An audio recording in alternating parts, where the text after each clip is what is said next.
verlo. Bueno, vámonos a lo que vamos, a lo que pasó el pasado domingo, ahí en los estudios de Churubusco. Creo que mejoró mucho. Estamos con Joel Vargas Aguiar, él representa a Jorge Álvarez Maínez. Te saludo con gusto, Joel, nuevamente, aparte del viernes. ¿Cómo viste este segundo debate? Buenas tardes. Muy buenas tardes. Bienvenido. Gracias, muy buenas tardes, Armando. Muchas gracias por el espacio, gracias a Cabo Mil. Bien, la verdad es que nosotros muy contentos, muy animados, porque cada vez no solamente se consolida esta opción, esa tercera opción, que en muchos de los casos, precisamente la vieja política, y por qué no, hay que decirlo, los poderes fácticos, algunos medios de comunicación nacional, han tratado de minimizar, han tratado de anular la propuesta de Movimiento Ciudadano en la persona de Jorge Maínez.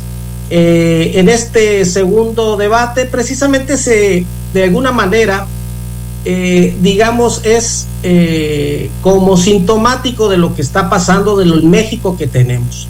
Incluso en el primer debate así lo fue. En el primer debate vimos a una Xóchitl Gálvez un poco torpe, imprecisa, desesperada y desencajada. Y por el otro, una Claudia que no escuchaba, que no veía y que no le importaba. Ella estaba en esa soberbia que tienen los gobernantes cuando se sienten como si solamente ellos tuvieran la verdad. Y este segundo debate pues se trató en el terreno de esa vieja política, de lo que representan estas dos candidatas, pues el tratar de seguir polarizando. Y ese es para mí uno de los principales factores a los que yo apelo a la reflexión en el voto del 2 de julio. Porque además de esta forma de estarse echando unas a otras, pues Jorge Maínez presentó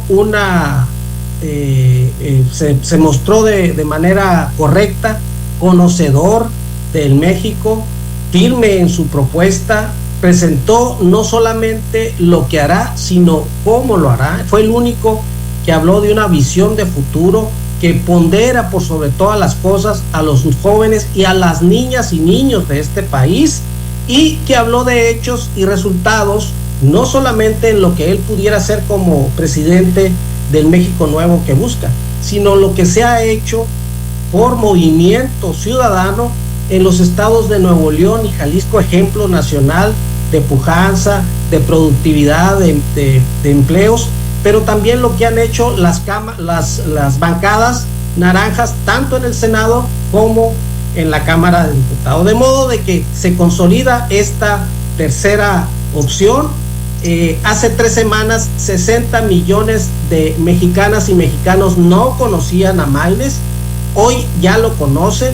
El día de hoy cumplió su universidad número 30, a la que visita y con las que charla con los estudiantes, hombres y mujeres, en un diálogo directo, abierto y sin preparación. Entonces esto quiere decir mucho más de 30,000 entre universitarias y universitarios al día de hoy con los que ha dialogado.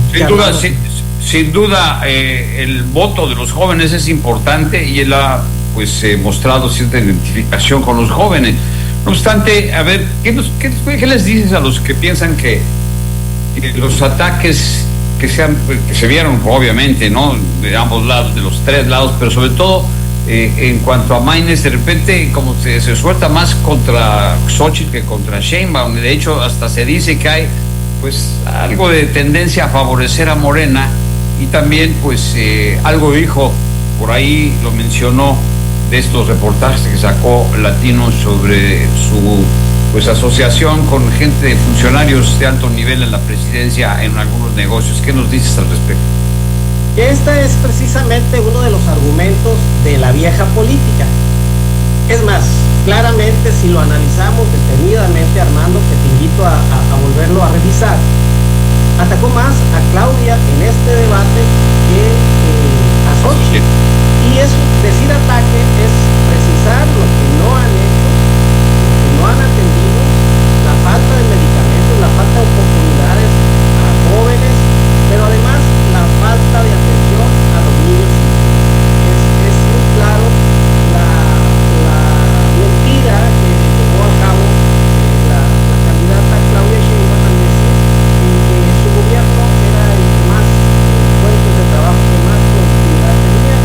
cuando claramente, repito, los gobiernos de Movimiento Ciudadano en Jalisco y en Nuevo León son los que van a la cabeza en este rubro, Armando. Y bueno, la verdad es que entendemos el discurso, pero es claro que así no es, ¿no? El 30% aproximadamente del padrón electoral, que son más de 100 millones de electores que podrán votar este 2 de junio, está compuesto por jóvenes, pero no solamente los jóvenes como en singular. Los jóvenes, por lo menos en casa, son quienes hablan, quienes discuten, quienes forman opinión también en el núcleo de la familia. Entonces es un despertar que ellos tomen la decisión final, la decisión correcta, pero insisto, es clara la propuesta. Vemos a un Jorge Maínez cada vez más asentado y más conocedor de los temas que se tratan.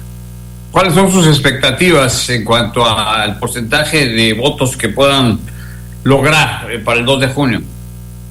Mira, insisto, es el único candidato que ha seguido una línea ascendente desde que inició de manera legal, porque ambas candidatas de la vieja política empezaron desde antes ilegalmente.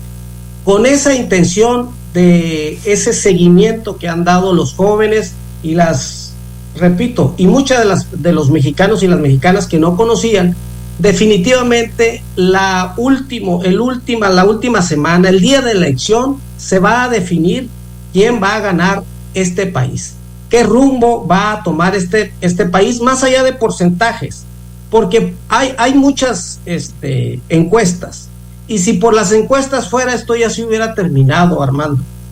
Y hemos visto una y otra vez que las encuestas forman parte de la propaganda política de los partidos políticos o de las y los candidatos. Quien paga, manda. Eso es el común denominador de las encuestas, y lo hemos visto que se equivocan a cada rato.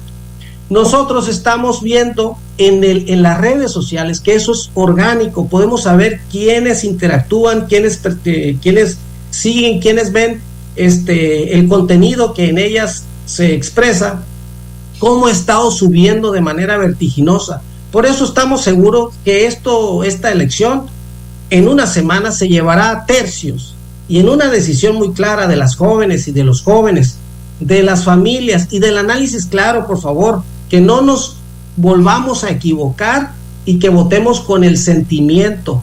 López Obrador logró polarizar a México.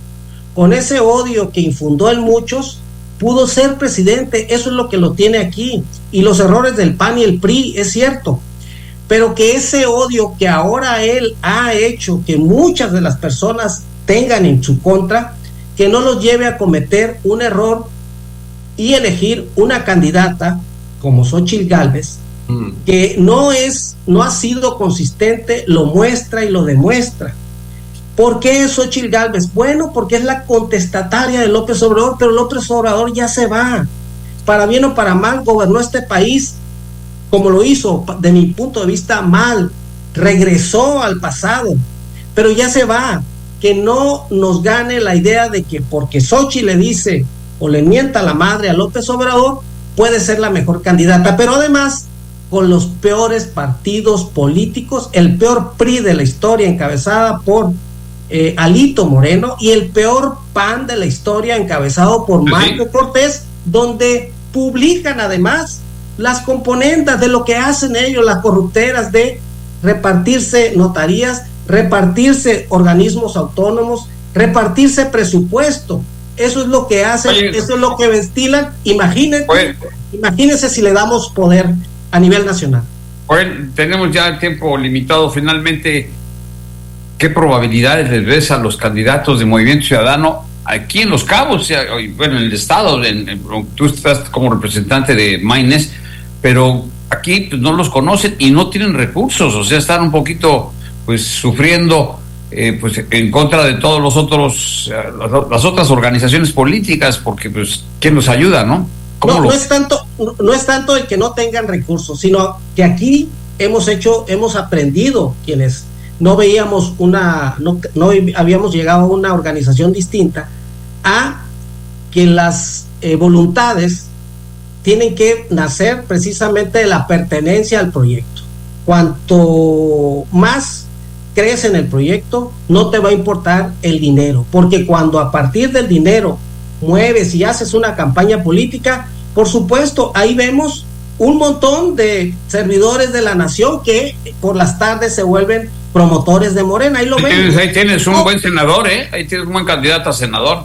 Por supuesto, y lo conocen, pero en el Distrito 1, un joven, José Sumaya, en el Distrito 1 local, René Larios, un buen representante de la comunidad LGTBIQ+, Concepción Bautista en el octavo, el Agni de la Vega en el noveno, el Ignay de la Vega en el noveno, Adelaida Cruz en el 11, Liz Vilchis en el 12 y Julio César León Apodaca, un joven también en el 16, un joven, quienes han estado caminando, quienes han tomado las redes y quien por supuesto tienen el respaldo de la gente. Además, como bien lo dices, Armida Castro en el Distrito Federal número 02, conocedora de Los Cabos, y nada más y nada menos que nuestro amigo Álvaro de la Peña junto con Maritza Muñoz al Senado, simplemente de una comparativa, comparar de Los Cabos mismos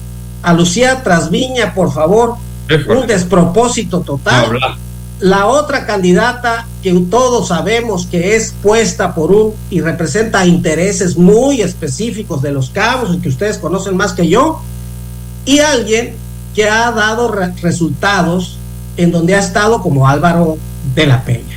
Por todo eso y además con la presencia y con la propuesta de Jorge Maínez, quien, reitero, presentó una propuesta con viabilidad porque habló de reforma fiscal, que no lo hicieron los demás.